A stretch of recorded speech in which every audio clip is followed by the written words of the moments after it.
Rotational motion. So rotational மோஷன்னு பார்த்தீங்கன்னா, நீங்கள் நார்மலாக லீனியர் மோஷன் பார்த்துருப்போம். லீனியர் மோஷனை எப்படி சொல்லுவோம்? லீனியர் மோஷன் என்னன்னு பார்த்தீங்கன்னா, அதாவது ஒரு ஆப்ஜெக்ட் இருக்குன்னா இப்படி மூவ் ஆகுறது. ஒரு பாக்ஸோ ஒரு ஏதோ ஒன்று. ரொட்டேஷன் மோஷன்னா ஒரு வீல் இருக்குன்னு வச்சுக்கோங்களேன். அந்த வீல் வந்து ரொட்டேட் ஆகும். ஓகேங்களா? ப்ளஸ் இப்படியும் போகும். டிரான்ஸ்லேஷன் இருக்கும். அதுதான் வந்து ரொட்டேஷன் மோஷன் தான் ரோலிங் மோஷன் சொல்லுவாங்க. ரொட்டேஷனல் மோஷனில் last topic rolling motion. Rolling மோஷன்றது லீனியர் மோஷன் இருக்கும். Translation velocity of the centre of mass. அதே மாதிரி ஆங்குலர் ரொட்டேஷன் இருக்கும். இந்த ஆங்குலர் ரொட்டேஷன் மட்டும் சொல்கிறது தான் ரொட்டேஷன் மோஷன் சொல்லுவாங்க. ஓகேங்களா? So angular movement, angular velocity, angular acceleration சொல்கிறது ரொட்டேஷன் மோஷன். ரெண்டு கம்பைன் பண்ணி சொல்கிறது ரோலிங் மோஷன். ரோலிங்னா டிரான்ஸ்லேஷனல் ப்ளஸ் அதாவது லீனியர் ப்ளஸ் ரொட்டேஷனல் மோஷன். ஓகேங்களா? ஸோ ரொட்டேஷனல் மோஷன்னா ரொட்டேட் ஆகுறது. அந்த ரொட்டேட் ஆகுறது எபோட் அண்ட் ஆக்சிஸ் இருக்கும். இப்போ இந்த சென்ட்ரல் ஆக்சிஸ் நோக்கி ரொட்டேட் ஆகலாம். ஓகேங்களா? இந்த டிஸ்க் இல்லை இந்த ரிங் எடுத்துக்கோங்க. இந்த ரிங் வந்து இந்த சென்ட்ரல் ஆக்சிஸ் நோக்கி ரொட்டேட் ஆகலாம். ஆக்சிஸ் மெயின் ஆக்சிஸாக வச்சு அல்லது டயாமீட்டர் ஒரு ஆக்சிஸாக வச்சு ரொட்டேட் ஆகலாம். இப்படி ஓகேங்க, இப்படி ஃப்ளிப் ஆகி ரொட்டேட் ஆகலாம். ஸோ அந்த மெயின் சென்ட்ரல் ஆக்சிஸை பொறுத்து ரொட்டேட் ஆகும். அதான் ரொட்டேஷனல் மோஷன் சொல்லுவாங்க. அதே ரிஜிட் பாடின்னு வச்சுக்கோங்களேன். இந்த ரிஜிட் பாடிங்கிறது இப்போ நம்ம வந்து ஒரு வீல் எடுத்துக்கோங்க. அந்த வீலை வந்து நம்ம ரொட்டேட் பண்ணோம்னு வச்சுக்கோங்களேன், அதனுடைய ஷேப் சேஞ்ச் ஆகாது. ஓகேங்களா? அது ஒரு ஃபிக்ஸ்டு சைஸாக தான் இருக்கும். டெஃபினட் ஷேப்பு, டெஃபினட் சைஸாக தான் இருக்கும். ஓகேங்களா? அது இப்போ வந்து அதை வந்து நம்ம மூவ் பண்ணுறோம், எக்ஸ்டர்னல் ஃபோர்ஸ் கொடுக்குறோம் அப்படின்னாலும் உள்ளே இருக்கிற கன்ஸ்டியூவன்ட் பார்ட்டிகல்ஸோடைய ஷேப்பும் சேஞ்ச் ஆகாது, அதனுடைய மோஷனும் சேஞ்ச் ஆகாது. ஓகேங்களா? Not change the mutual distances சொல்லலாம். ஓகேங்களா? இப்போ ஒரு இங்கே ரிஜிட் பாடினா இங்கே ஒரு 2 பார்ட்டிகல் இருக்குன்னா இந்த 2 பார்ட்டிகல் டிஸ்டன்ஸ் சேமாக தான் இருக்கும். நம்ம வெளியில் ஃபோர்ஸ் கொடுத்தாலும் அது மாறிடுச்சுன்னா அது ரிஜிட் பாடி கிடையாது. ஓகேங்களா? ஸோ அதுதான் ரிஜிட் பாடிக்கு ஒரு டெஃபினேஷன். ஸோ இந்த மோஷன் ஆஃப் ரிஜிட் பாடி தான் ரொட்டேஷன் மோஷன் இருக்குது, நம்ம டிரான்ஸ்லேஷன் மோஷன் இருக்குது. ஓகேங்களா? ஸோ ரொட்டேஷன் டிரான்ஸ்லேஷன் ரெண்டு சேர்த்தது தான் ரோலிங் மோஷன் சொல்லுவாங்க. ஃபர்ஸ்ட் வந்து இந்த ரொட்டேஷன் மோஷனில் மொமெண்ட் ஆஃப் இனர்ஷியா. நம்ம வந்து லீனியர் மோஷன், டிரான்ஸ்லேஷனல் மோஷனில் என்ன பார்த்துருக்கோமோ அதுக்கு அனலகியாக தான் எல்லாமே இங்கே இருக்கும். ஃபார் எக்ஸாம்பிள் லீனியர் மோஷனில் மாஸ்ன்னு பார்த்தீங்கன்னா இங்கே அதுக்கு இனர்ஷியா ரொட்டேஷனில். இது லீனியர் மோஷன். லீனியர்னா ஸ்ட்ரெயிட் லைனில் போகிறது. அல்லது டிரான்ஸ்லேஷனல் மோஷன் சொல்லலாம். ஓகேங்களா? ரொட்டேஷனல் மோஷனில் பார்த்தீங்கன்னா அதுக்கு இனர்ஷியான்னு சொல்லுவாங்க. இங்கே வந்து ஆக்சிலரேஷன் ஏங்கிட்ட இங்கே ஆல்ஃபா, இங்கே விங்கிற வெலாசிட்டினா ஒமேகா. அதே மாதிரி அங்கே டிஸ்பிளேஸ்மெண்ட் எஸ்னா இங்கே டீட்டா. அங்கே ஃபோர்ஸ்னா எக்ஸ்டர்னல் ஃபோர்ஸ்னா இங்கே டார்க்கு. ஃபோர்ஸ் இப்படி மூவ் பண்ணும், டார்க்குங்கிறது ரொட்டேட் பண்ணும். ஓகேங்களா? அங்கே வந்து லீனியர் மொமெண்டம் பின்னா இங்கே ஆங்குலர் மொமெண்டம் எல். இதுக்கு எல்லாத்துக்கும் ரிலேஷன் நம்ம படிச்சிருப்போம். A is equal to I ஆல்ஃபான்னு படிச்சிருப்போம். Sorry, tau equal to I ஆல்ஃபான்னு படிச்சிருப்போம். ஓகேங்களா? அதாவது v is equal to omega into ஆர்னு படிச்சிருப்போம். எஸ்ஸுக்கும் டீட்டாக்கும் டிஸ்டன்ஸ் இருக்கும். ஃபோர்ஸ் இஸ் ஈக்குவல் டு ரெண்டுமே ஈக்குவலாக இருக்கும். ஓகேங்களா? அது பின்னாடி வர இதில் பார்ப்போம். இப்போ எல் ஈக்குவல் டு எம்விஆர்னு படிச்சிருப்போம். ஸோ அது மாதிரி நிறையா இருக்குது. ஸோ பின்னாடி பார்ப்போம். ஸோ மொமெண்ட் ஆஃப் இனர்ஷியாங்கிறது analogy of mass in linear motion. ஓகேங்களா? ஸோ அனலகி ஆஃப் மாஸ்னா இப்போ force F is equal to எம்ஏன்னு வச்சுக்கோங்களேன். இப்போ நம்ம இங்கே அனலகி ஆஃப் ஃபோர்ஸ் என்ன சொல்லுவோம்? டவுன்னு சொல்லுவோம். டார்க் இஸ் ஈக்குவல் டு எம்முக்கு பதில் ஐ ஆல்ஃபான்னு சொல்லுவோம். ஸோ இதான் மொமெண்ட் ஆஃப் இனர்ஷியான்னு சொல்லுவாங்க. ஸோ இந்த மொமெண்ட் ஆஃப் இனர்ஷியா எப்படி ஒரு ஆப்ஜெக்ட் கண்டுபிடிக்கிறது அப்படின்னா, ஃபார் எக்ஸாம்பிள் ஒரு மாசம் எம்ங்கிற ஆப்ஜெக்ட் இருக்குன்னு வச்சுக்கோங்களேன். அது ஒரு ஆக்சிஸ். இந்த ஆக்சிஸ் நோக்கி ரொட்டேட் பண்ணுது. இப்படி சுற்றிட்டே இருக்குன்னு வச்சுக்கோங்களேன். இந்த ஆக்சிஸ்க்கு இருக்கிற டிஸ்டன்ஸ் ஆர்னு வச்சுக்கோங்க. அப்போ அதனுடைய moment of inertia I equal to MR ஸ்கொயர்னு போடுவோம். Mass into r square. அந்த டிஸ்டன்ஸ் பண்ணிக்கிற டிஸ்டன்ஸ் எவ்வளோ இருக்கும் அதுதான் எம்ஆர் ஸ்கொயர்னு சொல்லுவாங்க. இப்போ நிறைய ஆப்ஜெக்ட் இருக்குது. ஒரு ஆக்சிஸ் இருக்குது. இந்த ஆக்சிஸ் சுற்றி நிறைய ஆப்ஜெக்ட்ஸ் இருக்குது. ஓகேங்களா? சோலார் சன்னை சுற்றி நிறையா சுற்றுற மாதிரி நிறைய சுற்றி வச்சுக்கோங்களேன். ஒவ்வொன்றுக்கும் ஒவ்வொரு டிஸ்டன்ஸ் இருக்கும். இங்கே ஒரு டிஸ்டன்ஸு, இங்கே ஒரு டிஸ்டன்ஸு, அந்த ஆக்சிஸ் வரைக்கும் இருக்கிற டிஸ்டன்ஸு R1, R2, R3, R4னு வச்சுக்கோங்க, R5 வச்சுக்கோங்க. இங்கே M1 மாசு, M2 மாசு, M3 மாசு, M4, M5 இப்படி மாசஸ் இருக்குன்னா already moment of inertia I is equal to summation எல்லாத்தையும் ப்ளஸ் பண்ணிக்கணும். I equal to 1 to n வரைக்கும் போட்டு MI RI ஸ்கொயர். அப்போ M1 R1 square plus M2 R2 square அப்படி போயிட்டே இருக்கும். ஓகேங்களா? இப்போ இதே வந்து ஒரு கண்டினியூஸ் பாடி, ஒரு ரிஜிட் பாடி இருக்குது, தனித்தனி பார்ட்டிகல்ஸ் கிடையாது அப்படின்னு பார்த்தீங்கன்னா, இப்போ ரிஜிட் பாடி வந்து இப்படி சுற்றுதுன்னு பார்த்தீங்கன்னா இந்த பெர்பெண்டிகுலர் டிஸ்டன்ஸ் எவ்வளோ இருக்கும்? இங்கே தான் மாஸ்லாம் கான்ஸ்டன்ட் ஆகிருக்கு. இல்லை ஒரு குறிப்பிட்ட மாசம் எடுத்துக்கிறோம்னா இங்கே என்ன எழுதலாம்னா I is equal to integral of R square டிஎம்னு எழுதிக்கலாம். ஓகேங்களா? நெக்ஸ்ட் வந்து பார்த்தீங்கன்னா radius of gyration. So radius of gyration என்னன்னு பார்த்தீங்கன்னா, ஸோ ரேடியஸ் ஆஃப் கைரேஷனுங்கிறது ஏன்னு டினோட் பண்ணுவாங்க. இப்போ ஆர் மாதிரி தான் ரேடியஸ் ஆஃப் கைரேஷன். இப்போ வந்து ஒரு சாலிட் ஆப்ஜெக்ட் இருக்குது, இது இந்த ஆக்சில் ரொட்டேட் பண்ணுது அப்படின்னு வச்சுக்கோங்களேன். இந்த மாஸ்லாம் வந்து ரொட்டேட் பண்ணும்போது இந்த இடத்துல கான்சன்ட்ரேட் ஆகணுங்க. இந்த மாஸ்க்கு இதுக்கு என்ன டிஸ்டன்ஸ் இருக்கோ அதுதான் கே. இந்த கேங்கிறது கான்ஸ்டன்ட். ஒவ்வொரு ஆப்ஜெக்ட்டுக்கும். ஓகேங்களா? For example I equal to mk ஸ்கொயர்னு சொல்லலாம். Which is equal I equal நம்மளுக்கு இன்னொன்று தெரியும் mr ஸ்கொயர். ரெண்டும் ஒரு இந்த கேவும் ஆர் ஒன்று தான். பட் நம்ம கே கண்டுபிடிக்கிறது ஸ்ட்ரெயிட்டாக ஆர்னு எடுத்துக்கூடாது. So mk square equal to mr ஸ்கொயர்னு எழுதணும். அப்புறம் k is equal to root of R square. Root of ஆர்னு வச்சுக்கலாம். ஆர் ஸ்கொயர் ரூட் எடுத்தால் ஈக்குவல் டு ஆர். நம்ம ஆறுங்கிறது தான் ஒவ்வொரு இதுக்கும் வேரி ஆகும். பட் கேங்கிறது அப்படியே ஆறுல இருந்து தான் கண்டுபிடிக்கணும். கே ஈக்குவல் டு ஆர்னு நம்ம எழுதக்கூடாது. ஓகேங்களா? ரெண்டு ஈக்குவல் தான், பட் இப்படி தான் எழுதணும். ஓகேங்களா? வேரி ஆகும். ஃபார் எக்ஸாம்பிள் நீங்கள் வந்து mk ஸ்கொயர் தான் ஒரு ரிங் இருக்குன்னு வச்சுக்கோங்க. அந்த ரிங்குக்கு சென்டர் ஆஃப் மாஸில் எப்படி போகுதுன்னு வச்சுக்கோங்களேன். அங்கே mr ஸ்கொயர்னு போடுவீங்க. அப்போ கே ஈக்குவல் டு ஆர்னு வரும். அதே ரிங்குக்கு பேரல் ஆக்சிஸ், இங்கே பேரல் ஆக்சிஸ் ஒரு டேஞ்சென்ட்டாக ஒரு ரொட்டேட் ஆகுது அப்படின்னா அங்கே வந்து இனர்ஷியா வந்து mr ஸ்கொயர் பை 2. அப்போ வந்து I வந்து mk ஸ்கொயர் தான். ஸோ அப்போ கே என்ன வரும்? ஆர் பை ரூட் 2 வரும். ஸோ கே வேரி ஆகுதா? இங்கே கே ஈக்குவல் டு ஆர்னு இருந்துச்சு, K equal R by root 2 இருந்துச்சு. ஸோ அது மாதிரி வேரி ஆகும். அது பின்னாடி பார்ப்பீங்க. தியரம்ஸ், அதாவது நம்ம மொமெண்ட் ஆஃப் இனர்ஷியா கண்டுபிடிக்கிறது தியரம்ஸ் இருக்கு. Parallel axis theorem and perpendicular axis தியரம்னு சொல்லிட்டு. பேரலல் ஆக்சிஸ் தியரம் என்ன சொல்லுதுன்னா, ஃபார் எக்ஸாம்பிள் இந்த பேரலல் ஆக்சிஸ் தியரம் யூஸ் பண்ணுறதுக்கு முதல்ல அந்த சென்டர் ஆஃப் மாஸ் வழியாக அந்த ஆப்ஜெக்ட் ரொட்டேட் ஆனிச்சுன்னா அதோட இனர்ஷியா எவ்வளோ இருக்குன்னு நம்மளுக்கு தெரிஞ்சிருக்கும். அது எல்லாத்துக்குமே ஒரு ஃபார் எக்ஸாம்பிள் ஒரு ரிங் இருக்குது, ஒரு சிலிண்டர் இருக்குது, ஒரு டிஸ்க் இருக்குது அப்படின்னா அதுக்கெல்லாம் கான்ஸ்டன்ட் கொடுத்துருப்பாங்க. அது அட்லீஸ்ட் அதை வந்து மெமரைஸ் பண்ணிக்கணும். நீங்கள் அது ஒரு சாதாரண ஃபார்முலா மாதிரி தான், மெமரைஸ் பண்ணிக்கணும். அதுக்கப்புறம் இந்த பேரலல் ஆக்சிஸ் தியரம் எப்படி கண்டுபிடிக்கணும்னு பார்த்தீங்கன்னா, இப்போ சென்டர் ஆஃப் மாஸோடைய ஆக்சிஸில் போகுது, ரொட்டேட் ஆகுதுன்னா இந்த சென்டர் ஆஃப் ஆக்சிஸ்ல இருந்து இந்த டேஞ்சென்ஷியலாக சரிங்க அட்டாச் இருக்கணும். டேஞ்சென்ஷியலாக ஒரு ஆக்சிஸில் சுற்றுது. இப்போ இங்கே சுற்றணும்னா எவ்வளோ ஐன்னு கேட்பாங்க. இல்லை இங்கே சுற்றுனா எவ்வளோ ஐன்னு கேட்பாங்க. இல்லை இங்கே சுற்றுனா எவ்வளோ ஐன்னு கேட்பாங்க. சென்டர் ஆஃப் ஆக்சிஸ் சுற்றினாலே அந்த ஐ எவ்வளோன்னு கேட்பாங்க. அப்போ எப்படி எழுதிங்கன்னா, இந்த ஐ எப்படி கண்டுபிடிக்கலாம்னா is equal to centre of mass inertia plus mass of the object சுற்றுதோ அது இங்கே இருக்குது. இப்போ இங்கே எம் மாஸ்னா எம், இல்லை ஒரு ராடு இருக்குன்னா நான் சொல்கிறேன் பின்னாடி எக்ஸாம்பிள்ஸ். இப்படி ரவுண்ட் வச்சுக்கலாம். ப்ளஸ் இந்த டிஸ்டன்ஸ் பெர்பெண்டிகுலர் டிஸ்டன்ஸ் எவ்வளோ இருக்கும் அது ஆர் ஸ்கொயர், அந்த ரேட் ஆர் ஸ்கொயர். இப்படி தான் வந்து பேரலல் ஆக்சிஸ் தியரம் யூஸ் பண்ணுவாங்க. ஃபார் எக்ஸாம்பிள் ஒரு தின் சர்க்குலர் ரிங் வச்சுக்கோங்க. பேசிக்காக இந்த ரிங்கு வந்து ஆக்சிஸ் ரொட்டேஷன் வந்து எது எடுத்துக்கலாம்னா passing through centre of gravity and perpendicular to each plane centre of கிராவிட்டியில் பாஸ் ஆகுது. அதனுடைய இனர்ஷியா எப்படி இருக்குன்னு பார்த்தீங்கன்னா mr ஸ்கொயர்னு இருக்கும். அப்போ கே எவ்வளோ இருக்கும்? ஆர் தான். நெக்ஸ்ட் இப்போ வந்து கே ஸ்கொயர் ஆர் ஸ்கொயர் என்ன ரேஷியோவில் இருக்குது? 1ங்கிற ரேஷியோவில் இருக்குது. இதெல்லாம் வந்து கொஸ்டின் கேட்பாங்க. இப்போ நம்ம இன்னொரு கேட்டிருக்காங்க. எப்படி கேட்டிருக்காங்கன்னா வாட் அபவுட் இட்ஸ் டயாமீட்டர்னு கேட்குறாங்க.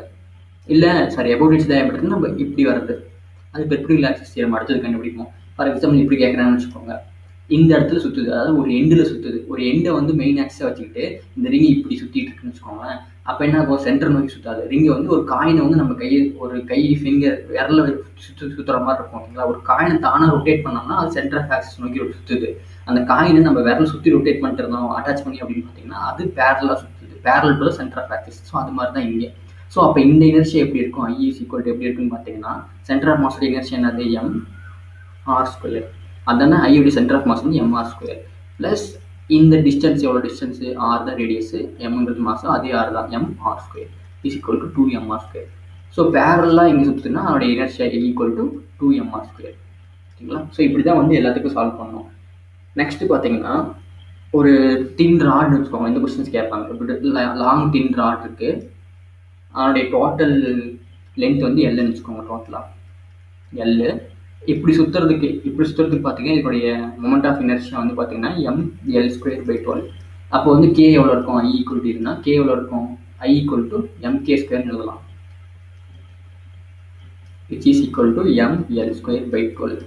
அப்படி எழுதணும்னா இப்போ K is equal to root of L square by 12 அல்லது எல் பை ரூட் 12 எழுதலாம். ஸோ இப்படி தான் கே வேல்யூ கண்டுபிடிப்பாங்க. amount of radius of gyration. So இப்போ I equal to ml square by 12 எங்கே சென்டரில் சுற்றுறதுக்கு? இப்போ இங்கே அதாவது அட் ஒன் எண்ட் ஆக்சிஸை வச்சு சுற்றுறதுக்கு about an axis passing through its edge and perpendicular to the rod. அதே மாதிரி பெர்பெண்டிகுலர் சுற்றுறதுக்கு எவ்வளோன்னு பார்த்தீங்கன்னா எப்படி கண்டுபிடிப்பீங்க? ICM ப்ளஸ் இந்த ஐவங்க எப்படி இருக்குன்னா ICM plus ml by 2 whole square. ஏன்னா இந்த டிஸ்டன்ஸ் பெர்பெண்டிகுலர் டிஸ்டன்ஸ் எவ்வளோ? L by 2. ஸோ அதை ஹோல் ஸ்கொயர் பண்ணிக்கணும். அப்போ என்ன வரைக்கும் பார்த்தீங்கன்னா ml square by 12 plus ml square by 4. அப்போ என்ன கிடைக்கும்? இங்கே 3 எலிமெண்ட் ப்ளே பண்ணலாம். 12 கிடைக்கிறதுக்கு மேலே 3 எலிமெண்ட் ப்ளே பண்ணிக்கலாம். என்ன கிடைக்கும்? 4ml ஸ்கொயர் பை 12 கிடைக்கும், 3 கிடைக்கும். ஸோ ஆன்சர் வந்து ml² பை 3. ஸோ இப்போ வந்து இப்படி சென்ட்ரல் நம்மளுக்கு தெரிஞ்சிருச்சுன்னா அவங்க கொஸ்டின் கேட்டாங்க அபவுட் அன் ஆக்சிஸ் பர் 2 1 எட்ஜின்னு கேட்டாங்கன்னா அதுக்கு வந்து ml² பை 3. ஸோ இப்படி தான் பேரலாக்ஸ் தியரம் வச்சு கண்டுபிடிக்கலாம். நெக்ஸ்ட் பார்த்தீங்கன்னா theorems, perpendicular axis theorem. So perpendicular axis theorem என்னன்னு பார்த்தீங்கன்னா இப்போ வந்து எக்ஸ் ஆக்சிஸ் இப்படி இருக்கு, ஒய் ஆக்சிஸ் இப்படி இருக்குன்னு வச்சுக்கோங்க, இசட் ஆக்சிஸ் இப்படி இருக்குன்னா இசட் ஆக்சிஸ் தான் centre of gravity, centre of gravity எங்கே இருக்கும் அதில் சுற்றி ரொட்டேட் பண்ணுறது. ஸோ அந்த Z axis is equal to IX + IYன்னு சொல்லலாம். ஃபார் எக்ஸாம்பிள் நீங்கள் ரிங் எடுத்துக்கோங்க. இந்த ரிங்கில் நம்ம என்ன பார்த்தோம், an axis passing through the center of gravity and perpendicular to its plane. அதோடைய சென்டர் இனர்ஷியா எவ்வளோன்னு பார்த்தோம், mr². இப்போ டயாமீட்டர் எடுக்கிறீங்க. ஸோ டயாமீட்டர் எடுத்தோம்னா எக்ஸ் எக்ஸாக விழுவோம். இது IZ வச்சுக்கோங்க. எக்ஸ் ஆக்சிஸ் எந்த பிளைனில் இருக்கோ அதே மாதிரி தான் ஒய்எக்ஸ் இருக்கிற மாதிரி இருக்கும். ஓகேங்களா? ஸோ 3 dimensionல் இசட் மட்டும் தான் மேலே இருக்கும், பெர்பெண்டிகுலராக போகிறது. இதெல்லாம் பேரலாக இருக்குன்னு வச்சுக்கோங்களேன். So IZ is equal to என்ன சொல்லலாம், IX + IY. ஸோ நம்ம ஒய் ஆக்சிஸும் ஒரு டயாமீட்டர் தான் எடுத்துக்கோம், எக்ஸ் ஆக்சிஸ் டயாமீட்டர் தான் எடுத்துக்கோம். ஸோ அப்போ IX = EYன்னு சொல்லலாம், விச் இஸ் ஈக்குவல் டு என்ன, IZ = 2IXன்னு எழுதிக்கலாம். ஸோ இப்போ நமக்கு இந்த what is the centre of, அதாவது what is the moment of inertia about its diameter. So about its diameter தான் எக்ஸ் ஆக்சிஸ் வழியாக போகிறது அல்லது ஒய் ஆக்சிஸ் வழியாக போகிறது. டயாமீட்டர் வழியாக centre of moment of inertia என்ன இருக்கும், டயாமீட்டர் வழியாக எப்படி சுற்றுனுச்சுன்னா அப்படின்னு கேட்டாங்கன்னா IZ = என்னலாம், IX = IZ பை 2ன்னு எழுதலாம், விச் இஸ் ஈக்குவல் டு என்னலாம் mr² பை 2. ஸோ இப்படி தான் ஒரு ரிங்கிங் கண்டுபிடிக்கிறது. இப்போ ஒரு டிஸ்க் இருக்குன்னா டிஸ்க்கு இப்படி டிஸ்க் இருக்குன்னு வச்சுக்கோங்களேன், டிஸ்க்கு சென்டர் ஆஃப் மாஸ் எவ்வளோ இருக்குன்னு பார்ப்போம். இது டிஸ்க்கு, இது ரிங்கு. இது centre of perpendicular to the disc at the சென்டரில் ரொட்டேட் ஆனிச்சு, சென்டர் ஆஃப் ஆக்சிஸ், அதாவது ஆக்சிஸ் ரொட்டேஷன் சென்டர் ஆஃப் கிராவிட்டியில் இருந்துச்சு அப்படின்னா அதோட இனர்ஷியா I = mr² பை 2. இங்கே K எவ்வளோ இருக்கும், K is equal to R/√2ன்னு இருக்கும். ஓகேங்களா? அப்புறம் K/R எவ்வளோ இருக்கும், K² / R² 1/2ன்னு இருக்கும். ஸோ அதெல்லாம் விடுங்க. இப்போ டயாமீட்டர் வழியாக பாஸ் ஆகுது. இங்கே வந்து I எவ்வளோன்னு பார்த்தீங்கன்னா என்னதுலாம், அது IX, என்னதுலாம் IZ பை 2ன்னு எழுதலாம், which is equal to mr² by 4. ஓகேங்களா? அவ்வளோதான். ஸோ இப்படி தான் கண்டுபிடிக்கணும் நீங்கள். ஸோ இதுக்கு தான் அந்த perpendicular theorem, parallax theorem use பண்ணுவோம். நீங்கள் வந்து எல்லா சிலிண்டர் எந்த ஆப்ஜெக்டாக இருந்தாலும் சரி, பேசிக்காக நீங்கள் வந்து சென்டர் ஆஃப் கிராவிட்டி, அதாவது main axis perpendicular its plane, centre of gravity, centre of mass வெளியே போகிற இனர்ஷியா வந்து மெமரைஸ் பண்ணிட்டீங்கன்னா மீதி எல்லாமே போட்டுடலாம். நெக்ஸ்ட் பார்த்தீங்கன்னா torque or moment of force. So அதாவது டார்க்கு மொமெண்ட் ஆஃப் ஃபோர்ஸ்னு எதுவும் இல்லை, நம்ம லீனியர் ஆக்சலரேஷனில் ஃபோர்ஸ், எக்ஸ்டர்னல் ஃபோர்ஸ் கொடுக்குறோம் அப்படின்னா அந்த ஆப்ஜெக்ட் மூவ் ஆகும். ஓகேங்களா? எக்ஸ்டர்னல் ஃபோர்ஸ் கொடுக்கலன்னா law of conservation of energy மாதிரி தான், no external force, no no movement. இப்போ டார்க்குங்கிறது அதே மாதிரி external force in rotation motion தான் டார்க். இப்போ லீனியராக அப்படி மூவ் ஆகிறதுக்கு இப்படி இருக்குன்னு வச்சுக்கோங்களேன். இப்போ நம்ம இங்கே ஒரு ஃபோர்ஸ் கொடுக்குறோம்னா இது ரொட்டேட் ஆகும், அதுதான் டார்க்குன்னு சொல்லுவோம். அந்த டார்க் எப்படி இருக்குன்னு பார்த்தீங்கன்னா இதுதான் எக்ஸ்டர்னல் ஃபோர்ஸ்னால் பெர்பெண்டிகுலர் டிஸ்டன்ஸ், அதுக்கு பெர்பெண்டிகுலராக இருக்கும், அங்கே பெர்பெண்டிகுலராக இருக்கும், அது பெர்பெண்டிகுலர் டிஸ்டன்ஸ் சொல்லலாம். அந்த பெர்பெண்டிகுலர் டிஸ்டன்ஸ் sin θ எழுதலாம், இல்லை τ எக்ஸ்டர்னல் இஸ் ஈக்குவல் டு, இல்லை torque is equal to R vector into cross vector, tau vector தான் வரும் இங்கே. ஸோ என்ன சொல்லலாம், RF sin θ, இதுதான் டவ். n கேப்னு சொல்லலாம் டேரக்ஷன் கொடுக்கறதுக்கு. ஸோ இந்த n கேப் தான் இசட்டோடைய, டவ் வெக்டரோடைய டேரக்ஷன். அப்படின்னா இப்போ வந்து R வெக்டர் எப்படி போகுதுன்னு வச்சுக்கோங்களேன், F வெக்டர் எப்படி போகுதுன்னு வச்சுக்கோங்களேன், இதுக்கு ரெண்டுத்துக்கும் பெர்பெண்டிகுலராக தான் இன்னொன்று போகும், டவுங்கிறது இப்படி தான் போகும். இல்லாது இப்படி ஒரு பிளைனில் போகுது, இப்படி ஒரு பிளைனில் R வெக்டர் F வெக்டர் எப்படி போகும்னா ரெண்டுத்துக்கும் பெர்பெண்டிகுலராக டவ் வெக்டர் எப்படி போகும், perpendicular to both F vector and R vector. ஓகேங்களா? இதுதான் வந்து மொமெண்ட் ஆஃப் ஃபோர்ஸ் ஒரு டார்க்குன்னு சொல்லுவாங்க. ஸோ நம்ம வந்து F = ma மாதிரி இப்போ இங்கே ஃபோர்ஸ் வந்து டவ் அப்படின்னு பார்த்தீங்கன்னா எம்ங்கிறது என்னது I, ஏங்கிறது ஆல்ஃபா, அவ்வளோதான். இப்படி நம்ம டினோட் பண்ணலாம் மேத்தமெட்டிக்கலாக. நெக்ஸ்ட் பார்த்தீங்கன்னா இப்போ இம்பல்ஸ் இருக்குன்னு வச்சுக்கோங்களேன், இங்கே வந்து ஆங்குலர் மொமெண்டம் என்னன்னு சொல்லுவீங்க, Lன்னு சொல்லுவீங்க. அப்போ வந்து impulse tau is equal to என்ன சொல்லுவாங்கன்னா L final minus L initial. அங்கே எப்படி பார்த்தோம், force is equal to linear momentum final minus linear momentum initial. Change in momentum தான் ஃபோர்ஸு, இங்கேயும் வந்து tau equal to change in momentum எழுதலாம். நீங்கள் டார்க்காக தான் force. Next angular momentum. So angular momentum வந்து நம்ம Lன்னு சொல்லியிருக்கோம். So L is equal to R vector into P vector, L vector is equal to cross product. So R into Mன்னு எழுதலாம் கிராஸ் வெக்டர். ஸோ இங்கே வந்து M into R vector into V வெக்டர்னு எழுதிக்கலாம். அல்லது வந்து sin θ யூஸ் பண்ணலாம், cross ப்ராடக்ட்டுக்கு MVR sin θ யூஸ் பண்ணலாம். மேக்னெட் மட்டும் வேணால் MVR எழுதிக்கலாம், இல்லை MVR பெர்பெண்டிகுலர் எழுதலாம். R பெர்பெண்டிகுலர் R sin θன்னு சொல்லுவாங்க, Y காம்பனண்ட், இல்லை பெர்பெண்டிகுலர் காம்பனண்ட்னு சொல்லலாம், வெர்டிகல் காம்பனண்ட் கூட சொல்லிடலாம். நெக்ஸ்ட் இப்போ வந்து ஒரு ஆப்ஜெக்ட்னா இப்படி எழுதலாம். இப்போ நிறைய ஆப்ஜெக்ட்ஸ் இருக்குன்னு வச்சுக்கோங்களேன். இப்படி ஒரு இருக்குன்னா இங்கே நிறைய ஆப்ஜெக்ட் இருக்குது, இங்கே ஒன்று இங்கே ஒன்று இங்கே ஒன்று நிறைய ஆப்ஜெக்ட் இருக்குன்னா அப்போ L is equal to summation of I equal to 1 to n வரைக்கும் வச்சுக்கலாம். இங்கே எப்படி எழுதலாம், எம்ஐ ஆர்ஐ விஇ. இப்போ நம்மளுக்கு omega equal to V by ஆர்னு தெரியும், ஓகேங்களா. அப்போ நம்ம எப்படி எழுதலாம், V is equal to R ஒமேகான்னு எழுதிக்கலாமா. அப்போ இங்கே சர்ச் பண்ண என்ன கிடைக்கும், summation M V equal to R omega omega R square. இங்கே ஐன்னு வச்சுக்கலாம். ஸோ டோட்டல் ஆங்குலர் மொமெண்டம் இப்படி எழுதிக்கலாம். Next L is equal to இப்படி போடும்போது இப்போ வந்து எம் ஆர் ஸ்கொயர்னு நம்மளுக்கு தெரியும், summation of M I R square equal to inertia. So அப்படி ஐ இன்ட்டு ஒமேகான்னு எழுதிக்கலாம். ஸோ ஆங்குலர் மொமெண்டமுக்கும் ஐ ஒமேகா இதான் ரிலேஷன், ஓகேங்களா. ஸோ இப்போ வந்து நம்ம வந்து இன்னும் வந்து நம்ம வந்து பார்த்துருப்போம், அதாவது DP by DT equal to 0, change in momentum with respect to time. அது rate of change of momentum equal to 0ன்னு கண்டுபிடிப்போம் எப்போ எக்ஸ்டர்னல் ஃபோர்ஸ் வந்து 0வாக இருக்கும்போது. அப்போ பிங்கிறது கான்ஸ்டண்ட்டாக இருக்கும். அதே மாதிரி தான் இங்கேயும் DL by DT equal to 0 when tau external equal to 0. External force torque கொடுக்கலன்னா அது ரொட்டேட் ஆகாது, ஆங்குலர் மொமெண்டம் 0 தான். ஸோ ஆங்குலர் மொமெண்டம்ங்கிறது கான்ஸ்டண்ட்டாக இருக்கும் எக்ஸ்டர்னல் இல்லைன்னா, ஓகேங்களா. ஸோ அப்போ எல்லுங்கிறது constant, DL by DT change in angular momentum வந்து 0. சேஞ்ச் இன்னா முன்னாடியே படிச்சது தான், எல்எஃப் மைனஸ் எல்ஐ தான் 0. அப்போ எல்லுங்கிறது கான்ஸ்டண்ட்டாக இருக்கும், எல்எஃப்பும் எல்ஐயும் சேமாக தான் கான்ஸ்டண்ட்டாக இருக்கும், ஓகேங்களா. ஸோ இவ்வளோ தான், அது பேசிக்காக புரிஞ்சாச்சு. இப்போ நெக்ஸ்ட்டு பார்த்தீங்கன்னா ரொட்டேஷன் கைனடிக் எனர்ஜி. இப்போ கைனடிக் எனர்ஜி எப்படி இருக்கும் ரொட்டேஷன் மோஷனாக இருக்கும்போது அப்படின்னு பார்த்தீங்கன்னா, இப்போ வந்து kinetic energy is equal to சாதாரண ஒரு லீன். இப்போ நிறைய பார்ட்டிகல் இருக்கும், ரொட்டேட் பண்ணால் இங்கே நிறைய பார்ட்டிகல் இருக்குது, எல்லா பார்ட்டிகளுக்கும் V1 V2 V3 நிறைய வெலாசிட்டி இருக்குது, நிறைய மாசஸ் இருக்குன்னு வச்சுக்கோங்களேன். அது எல்லாத்தையும் எப்படி ஆட் பண்ணலாம்னா m1 v1 square plus of m2 v2 square. நம்மளுக்கு தெரியும் kinetic energy formula of mv square. So இங்கே சப்ஸ்டிட் பண்ணோம்னா and so on plus of mn vn ஸ்கொயருக்கு சப்ஸ்டிட் பண்ணலாம். இது எப்படி எழுதுனா summation i equal to 1 n m of M I V I ஸ்கொயர்னு எழுதிக்கலாம். இதுதான் கைனடிக் எனர்ஜி. ஸோ இந்த கைனடிக் எனர்ஜியை வி எப்படி எழுதலாம், வி ஈக்குவல் டு ஆர் ஒமேகான்னு தெரியும், ரொட்டேஷன் மோஷனுக்கு கன்வெர்ட் பண்ணோம்னா summation M R square omega square. So இதுதான். இப்போ ஆங்குலர் மொமெண்டம் எல்லாத்துக்குமே கான்ஸ்டன்ட்டாக இருக்கும், இது மட்டும் தான் வேரி ஆகும். கைனடிக் எனர்ஜி இப்படி தான் எழுதுவாங்க. ஸோ இப்போ எம்ஆர் ஸ்கொயர் என்ன எழுதலாம், ஐன்னு எழுதிக்கலாமா, நம்மளுக்கு தெரியும் I is equal to summation M R square, ஓகேங்களா, பர் நம்பர் ஆஃப் பார்ட்டிகல்ஸ். அப்படி இல்லைன்னா சரி, அப்போ kinetic energy becomes of use பண்ணிட்டேன் ஐ ஒமேகா ஸ்கொயர், ஓகேங்களா. ஸோ இங்கே இதுதான் லீனியர் மோஷனுக்கு வந்துச்சு, K equal to of M V ஸ்கொயர்னு சொல்லிட்டு. இது லீனியர் வெலாசிட்டி, இது ஆங்குலர் வெலாசிட்டி, அது ரொட்டேஷன் வெலாசிட்டி. இது எம்ங்கிறது மாஸ் லீனியர் மோஷனுக்கு, இங்கே மாசுங்கிறது எனர்ஜியா மாதிரி ரொட்டேஷன் மோஷனுக்கு. ஸோ அவ்வளோதான். ஸோ இப்படி தான் வந்து கைனடிக் எனர்ஜி வந்து ரொட்டேஷன் மோஷனுக்கு இப்படி தான் டெவலப் பண்ணுவாங்க. ஃபார் எக்ஸாம்பிள் இப்போ ஆங்குலர் மொமெண்டம் வந்து 1 இருக்குது அப்படின்னு பார்த்தீங்கன்னா kinetic energy is equal to of into ஐயாக இருக்கும், அல்லது I is equal to 2 times of kinetic energy when angular momentum is 1. Sorry, angular velocity is 1. அதாவது angular velocity about the axis. So next பார்த்தீங்கன்னா work energy theorem, rotation motion. So work energy theorem எப்படின்னா அங்கே வந்து work done equal to kinetic energy change in பார்த்தோம், change in kinetic energy. அதே மாதிரி தான் இங்கே. So work done is equal to change in kinetic energy, அங்கே of M V square, இங்கே என்னது ஆஃப் ஐ ஒமேகா ஸ்கொயர். சேஞ்சுனா final minus of I, V மட்டும் தான் ஃபைனல் இனிஷியல், அதே மாதிரி இங்கே ஆங்குலர் வெலாசிட்டி தான் இனிஷியல் ஃபைனல் ஸ்கொயர். ஸோ இதுதான் சேஞ்ச் இன் கைனடிக் எனர்ஜி, அதாவது work energy theorem, rotation motion சொல்லுவாங்க. இது என்ன பிரிச்சு எழுதிக்கலாம் நம்ம. ஒமேகாக்கு பதிலாக நம்ம டேட்டா வந்து கொடுக்கல அப்படின்னா வி பை ஆர்னு யூஸ் பண்ணிக்கலாம், இது விசிஎம்ஆர் பை ஆர்ன்ட்டு. ஐக்கு பதிலாக வந்து எம்ஆர் ஸ்கொயர்னு யூஸ் பண்ணிக்கலாம்.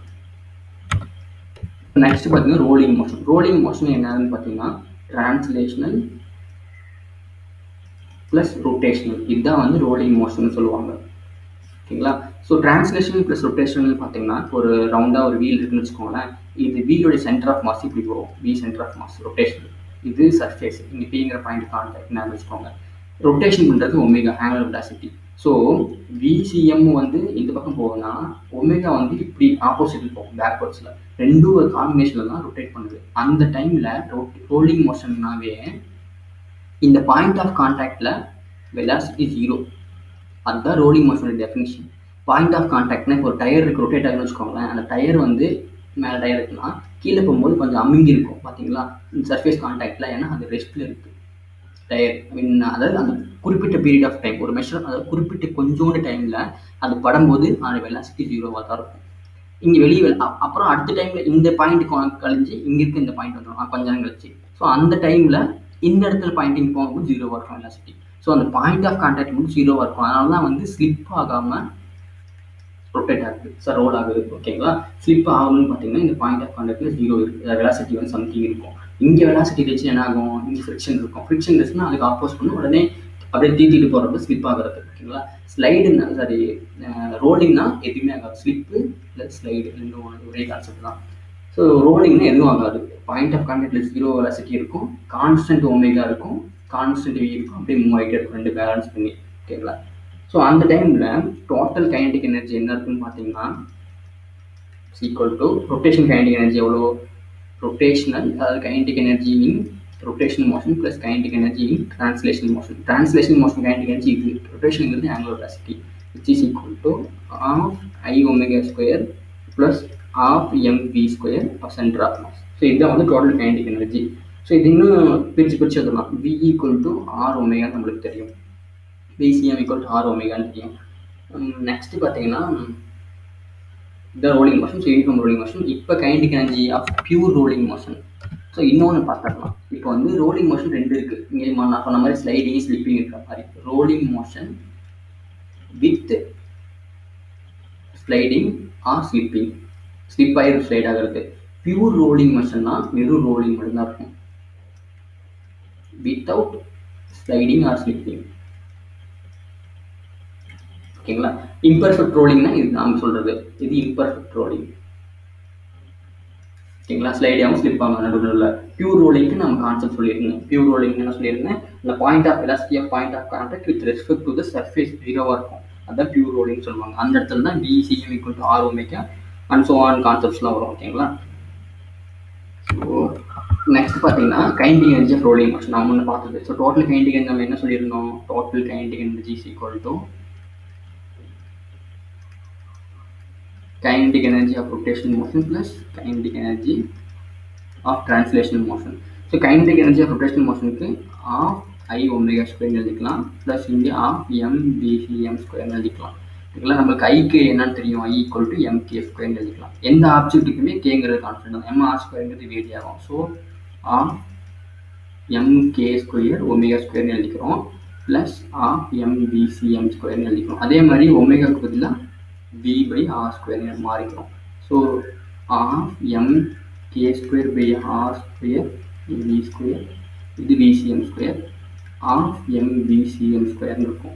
இது எப்படி தானா ஆஃப் VCM ஸ்கொயர் காமனாக வெளியேற்றோம், mvcm ஸ்கொயர் காமன் எடுத்தோம் என்ன கிடைக்குன்னா 1 + k square by r square கிடைக்கும்.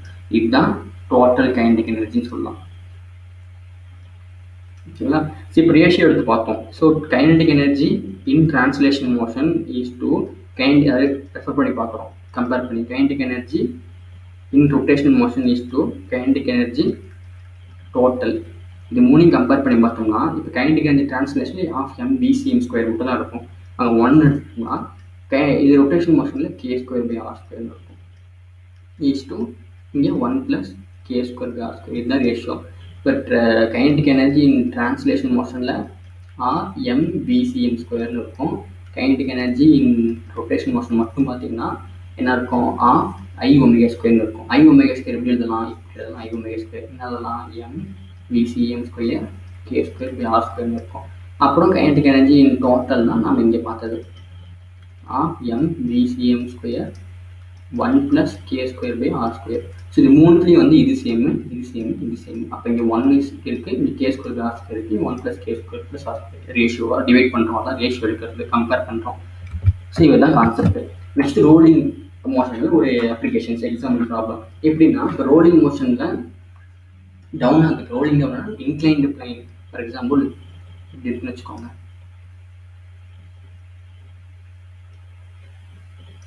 இங்கே வந்து ரெஸ்ட்டில் இருக்குது, கீழே வந்து ஸ்லைட் ஆகுது. அந்த டோட்டல் டிஸ்டன்ஸ் பார்த்தீங்கன்னா எஸ்ன்னு வச்சுக்கோங்க. இந்த ஹைட்டு பார்த்தீங்கன்னா h, இது தீட்டான்னு வச்சுக்கோங்க. ஸோ தீட்டாங்கிறது போது இது வந்து எஸ் காஸ் தீட்டான்னு இருக்கும். இந்த ஹைட்டுங்கிறது அதாவது இந்த பக்கம் வந்து எஸ் சைன் தீட்டா இருக்கும், அதை நம்ம இங்கே எழுதலாம் எஸ் சைன் தீட்டா நீங்கள் எழுதிக்கலாம். ஈக்குவல் டு ஹச் வந்து எஸ் சைன் தீட்டா. நெக்ஸ்ட் வந்து இந்த டயக்ராம் முடிஞ்சு போகிறோம் பார்த்துக்கோங்க. இங்கே ஒரு ரோல் ஆகுது, ஒரு ரோலிங் ரவுண்டாக இருக்க ஆப்ஜெக்ட். அப்போ ஃப்ரிக்ஷன் ஃபோர்ஸ் இப்படி ஆக்ட் ஆகும். எஃப் கீழே வெயிட்டுங்கிறது இப்படி ஆக்ட் ஆகுன்னு வச்சுக்கோங்க. எம்ஜிங்கிறது இப்படி ஆக்ட் ஆகும். தீட்டா வந்து இங்கே இருக்கிறதுனால இங்கே தீட்டா எடுத்துக்கலாம். இப்போ எம்ஜி காஸ் தீட்டா இப்படி போகும். ஓகேங்களா? ஸோ இது வெயிட் இப்படி வர மாதிரி இருக்கும். அப்போ கீழே வந்து எம்ஜி சைன் தீட்டா இருக்கும். ஓகேங்களா? நெக்ஸ்ட் வந்து பார்த்தீங்கன்னா அதுக்கு நார்மல் ரியாக்ஷன் இந்த ஸ்லைடுக்கு ஆப்போசிட்டில், அந்த ரஃப் சர்ஃபேஸ் இன்க்ளைன்டு பிளேனுக்கு ஆப்போசிட்டில் நார்மல் ரியாக்ஷன் என் கொடுக்கும். ஃப்ரிக்ஷன் மேலே ஆக்ட் ஆகுது, எம்ஜி காஸ்ட் இந்த பக்கம், அதாவது எம்ஜி சைன் கீழே போகும். எம்ஜி வந்து வெயிட் வந்து அப்படியே அப்போஸ் கொடுக்குறது, கீழே கிராவிட்டியில் இருக்கிறது. எஸ்ங்கிறது டிஸ்பிளேஸ்மெண்ட் உங்களுக்கு தெரிஞ்சிச்சு. இப்போ இந்த ஆப்ஜெக்ட் வந்து கீழே வரும்போது ரோல் ஆகும்போது விசிஎம் இப்படி போகும், ஒமேகா வந்து இப்படி ரொட்டேட் ஆகும். ஓகேங்களா? ஸோ இது ஃப்ரீ பாடி டயக்ராம் போட்டால் என்ன கிடைக்குன்னு பார்த்தீங்கன்னா, இந்த ஆப்ஜெக்ட் எங்கே இருக்குன்னா வெயிட்டு கீழே இருக்குது எம்ஜி. இது ரெண்டு காம்பவுண்டாக பிரித்தோம்னா ஒன்று எம்ஜி காஸ் தீட்டான்னு இப்படி போகும், இன்னொன்று எம்ஜி சைன் தீட்டான்னு இப்படி போகும். நார்மல் ரியாக்ஷன் இதுதான் இந்த பிளைன் வச்சுக்கோங்க. நார்மல் ரியாக்ஷன் ஆப்போசிட்டில் கொடுக்கும். இதுதான் நார்மல் ரியாக்ஷன். ஃப்ரிக்ஷனல் ஃபோர்ஸ் இந்த பக்கம் கொடுக்குறது எஃப். ஏன்னா ரொட்டேட் ஆகும்போது மேலே தான் ஃப்ரிக்ஷன் ஆப்போசிட்டில் ஆக்ட் ஆகும். அப்போ என்ன எழுதலாம்? N minus M G cos theta equal to 0 அல்லது N equal to M G cos theta, இப்படி பேலன்ஸ் பண்ணலாம். அதே மாதிரி எஃப்க்கு எம்ஜி கான்ஸ்ட்டுக்கு பேலன்ஸ் பண்ண முடியாது. ஏன்னா ரிசல்டண்ட்டை கீழே தான் போயிட்டுருக்கு. எம்ங்கிற ஆக்சிலரேஷன் இதுதான் ரிசல்டன்ட் ஆக்சிலரேஷன், ரிசல்டன்ட் ஃபோர்ஸ் இப்படிலாம் கீழே போயிட்டுருக்கு. அதனால எஃப் எம்ஜி சைன் அதிகமாக இருக்கிறனால கீழே போகுது. M G sine minus friction is equal to F resultant. F of the body equal to ஏசிஎம்னு சொல்லலாம். புரிஞ்சுங்களா? ஸோ இதுதான் கான்செப்ட். ஸோ இதில் நம்மளுக்கு வந்து இப்போ வந்து வெலாசிட்டி கண்டுபிடிக்கணும்னு வச்சுக்கோங்களேன். இல்லை ஸோ இந்த ஃபோர்ஸ் ரிசல்டன்ட் எதனால் வருதுன்னு பார்த்தீங்கன்னா, அந்த டார்க், அந்த ரோலிங் எதனால் நடக்குதுன்னா இந்த torque produce by the frictional force. இந்த ஃப்ரிக்ஷனல் ஃபோர்ஸ்னால தான் அந்த டார்க் கிரியேட் ஆகுது. So tau is equal to இந்த ஃப்ரிக்ஷனல் ஃபோர்ஸ் தான். ஃப்ரிக்ஷனல் ஃபோர்ஸ் அது எஃப்னு ஸ்மால் எழுதிக்கலாம் இன்டூ பெர்பெண்டிகுலர் டிஸ்டன்ஸ். பெர்பெண்டிகுலர் டிஸ்டன்ஸுங்கிறது ஹச்ன்னு சொல்லுவாங்க. ஸோ அதுதான், அதனால தான் வந்து கிரியேட் ஆகுது. டவ் இஸ் ஈக்குவல் டு என்னன்னு சொல்லலாம், இன்னொன்று ஐ ஆல்ஃபான்னு சொல்லலாம். ஆல்ஃபாக்கு ஏ இஸ் ஈக்குவல் டு, ஆல்ஃபாக்கும் ஏக்கு என்ன டிஃப்ரென்ஸ் இருக்குது, என்ன ரிலேஷன் பார்த்தீங்கன்னா, ஸோ லீனியர் ஆக்சிலரேஷனுக்கும் ஆங்குலர் ஆக்சிலரேஷன் என்ன ரிலேஷன் பார்த்தீங்கன்னா, A is equal to alpha R ஆல்ஃபான்னு சொல்லிட்டு ரிலேஷன் இருக்குது. ஓகேங்களா? ஸோ அந்த டைமில் வந்து இப்போ நம்ம வந்து ரெண்டுத்துக்கும் ரிலேஷன் கண்டுபிடிச்சோம்னு வச்சுக்கோங்களேன். எதுக்கும் அந்த A angular acceleration due to gravity at the ஏசிஎம்க்கு அக்சலரேஷன் டியூ டு கிராவிட்டி வேணும் அப்படின்னு பார்த்தீங்கன்னா,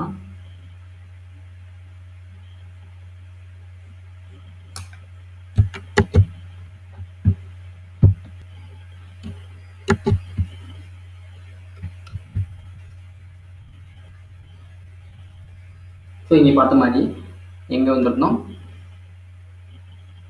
இங்கே A equal to R alpha தெரிஞ்சிருந்துச்சு. So A equal to R alpha நம்மளுக்கு தெரியும். இப்போ நம்ம அங்கே சப்ஸ்டிட் பண்ணிக்கலாம் இங்கே. ஸோ இங்கே என்ன சப்ஸ்டிட் பண்ணிக்கலாம்னா, alpha is equal to ACM by ஆர்னு எழுதிக்கலாம்.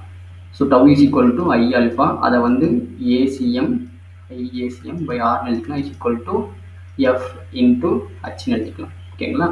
ஸோ இதுதான் கான்செப்ட். ஸோ நம்ம இங்கே வந்து எம்ஜி சைன் தீட்டா மைனஸ் எஃப்னு பார்த்தோம்ல, இங்கே எப்படி இல்லைனா MG sin theta minus f plus f பண்ணோம்னா IACM by RH is equal to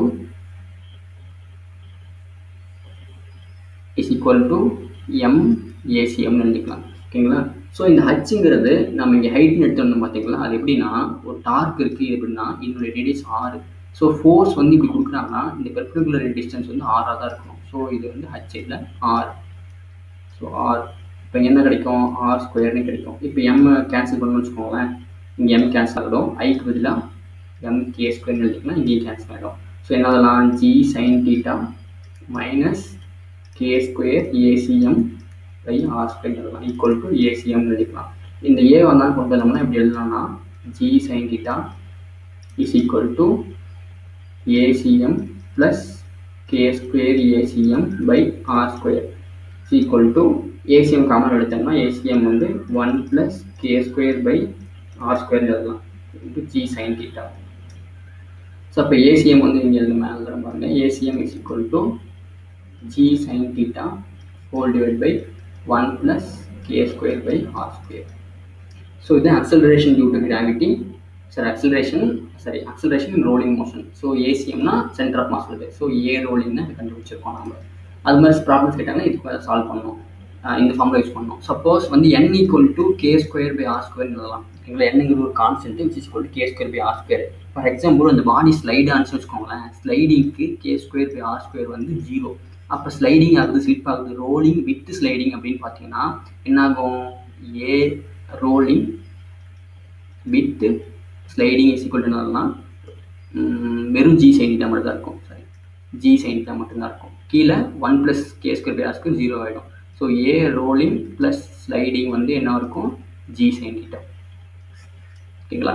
so next velocity கண்டுபிடிப்போம். ஸோ வெலாசிட்டி எப்படி இருக்குன்னு பார்த்தீங்கன்னா நம்மளுக்கு வந்து law of conservation of energy use பண்ணுவோம். Law of conservation of energy என்ன சொல்லுதுன்னு பார்த்தீங்கன்னா,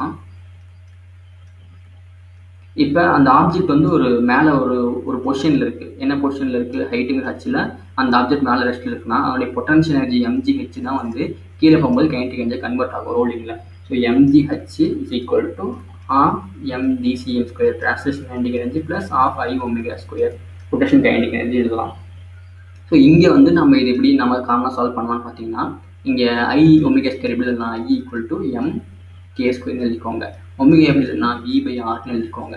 ஸோ ஒமேகா ஸ்கொயர்னா Vcm²/R² எழுதிக்கலாம். So ½ mVcm² plus ½ mk² into V²Vcm²/R² எழுதிக்கலாம். இது எப்படி எழுதுனா ½ mVcm², இங்கே mgh இருக்குது. ஸோ ½ mVcm² காமனாக எடுத்தோம்னா என்ன கிடைக்கும், 1 + k²/R². இது முன்னே ப்ராப்ளம் ட்ரைவ் பண்ணது தான். இதில் வந்து எம்ஐ கேன்சல் பண்ணிடலாம். ஸோ ஹச் வந்து நான் முன்ன பார்த்த மாதிரி இது ஃபுல் டிஸ்டன்ஸ் எஸ்னா இது தீட்டானா இது எஸ் காஸ் தீட்டாவாக இருக்கும், மேலே இருக்கிறது எஸ் சைன் தீட்டாவாக இருக்கும். So H = S sine theta. அப்படி நம்ம டிவைட் பண்ணோம்னா G S sine theta into 2 multiply பண்ணிக்கலாம். இந்த 2 அங்கே போயிடுச்சுன்னா is equal to Vcm² into 1 + k²/R². So velocity of centre of mass is equal to என்ன எழுதலாம், 2sg sin theta. இது அங்கே டிவைடில் போச்சுன்னா 1 + k²/R². இங்கே Vcm² இருக்குது, அது என்னென்ன ரூட் எடுத்துக்கலாம். ஓகேங்களா. ஸோ இது velocity of centre of mass in rolling motion. இப்போ ரோலிங்கில் ஸ்லைட் ஆகுதுன்னு வச்சுக்கோங்க, ஸ்லைடிங்னா k²/R² 0 ஆகிடும். ஓகேங்களா. ஸோ அந்த டைமில் என்ன வரும், வெறும் ரூட் ஸ்லைடிங் √2gh வச்சுக்கலாம், இல்லை 2gs sin θ வச்சுக்கலாம். ஓகேங்களா, √2gs sin θ. இதுதான் velocity of centre of mass on sliding, rolling with sliding. Next பார்த்தீங்கன்னா டைம் டேக்கன் கண்டுபிடிக்கணும். So s = ut + ½ at². அதாவது time taken by the rolling body to reach the bottom. இங்கிருந்து இங்கே வர்றதுக்கு bottom reach ஆகிறதுக்கு எவ்வளோ time period ஆகுது அப்படின்னு கண்டுபிடிப்போம். ஸோ டைம் பீரியடுக்கு இதுதான் டைம். இது ஏங்கிறது சென்டர் ஆஃப் மாஸ், ரோலிங்கோட இது வச்சுக்க நம்ம முன்னே கண்டுபிடிச்சது ரோலிங்.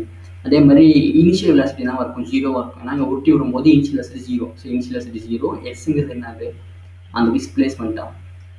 எஸ்ங்கிறது ஹைட்டு, எஸ்ங்கிறது டிஸ்பிளேஸ்மெண்ட், அவ்வளோ தூரம் ட்ராவல் ஆகிருக்கிறது. ஏன்னா ஹைட் எடுத்துக்க முடியாது, பெர்பெண்டிகுலர் டிஸ்டன்ஸாக இருக்குது. ஸோ எஸ்ங்கிறது டிஸ்டன்ஸ், எஸ்ன்னு வச்சுப்போம். எஸ்ஸுக்கு பதில் என்ன எழுதலாம்னா h/sin θ எழுதலாம். ஏன்னா s = h/sin θ மாற்றுது. Is equal to ½ ACM A² எழுதணும் நம்ம. A = g sin θ / 1 + k²/R². நம்ம A க்கு பதிலாக g sin θ / 1 + k²/R² எழுதலாம். ஓகேங்களா. Into t² time taken. அப்போ நம்ம டைம் டேக்கன் எப்படி வரும், t² = இல்லை t = ரூட் எடுத்துப்போம். என்னதெல்லாம் 2h இந்த g sin θ கீழே போகும், 2 வந்து மேலே போய்டும், g sin θ கீழே போகும், k² + R² மேலே போய்டும். So by g sin² θ 1 + k²/R². ஃபுல்லாக ரூட் எடுத்துக்கோம். ஓகேங்களா. ஸோ இதை சிம்பிளை பண்ணி எழுதலாம்னா t = 1/sin θ. ஏன்னா sin² இருக்குது, அது தனியாக எடுத்துக்கலாம். sin theta into 2h/g into 1 plus k square by r square. இதுதான் time taken to reach the bottom. இப்போ அந்த ஆப்ஜெக்ட் வந்து ஸ்லைட் ஆனால் k square by r square வந்து 0 ஆகிடும், அவ்வளோதான். ஸோ நெக்ஸ்ட் வந்து loss of kinetic energy. Loss of kinetic எனர்ஜினா நம்ம வந்து பொதுவாகவே கைனடிக் எனர்ஜி என்ன சொல்லுவோம், of change in kinetic energy and ΔKE எப்படி சொல்லுவோம், ஆஃப் mv ஸ்கொயர் எழுதுவோம். v ஸ்கொயரை v2 square minus v1 square எழுதுவோம். இங்கே நம்ம ரொட்டேஷனுக்கு 1 plus k square by R square extra இருக்கும் ரோலிங்க்கு, அவ்வளோதான் டிஃப்ரென்ஸ். ஸோ அவ்வளோதான் ரொட்டேஷன் மோஷனில், சிஸ்டம் ஆஃப் பார்ட்டிகல்ஸ் ரொட்டேஷன் மோஷனில் முடிஞ்சிருச்சு. கன்சர்வேஷன் மொமெண்டம் நம்ம ஏற்கனவே பார்த்துருக்கோம். ஸோ ரொட்டேஷன் மோஷன் இதோட முடிஞ்சிருச்சு. அவ்வளோதான் கான்செப்ட்ஸ் இந்த லெசனில்.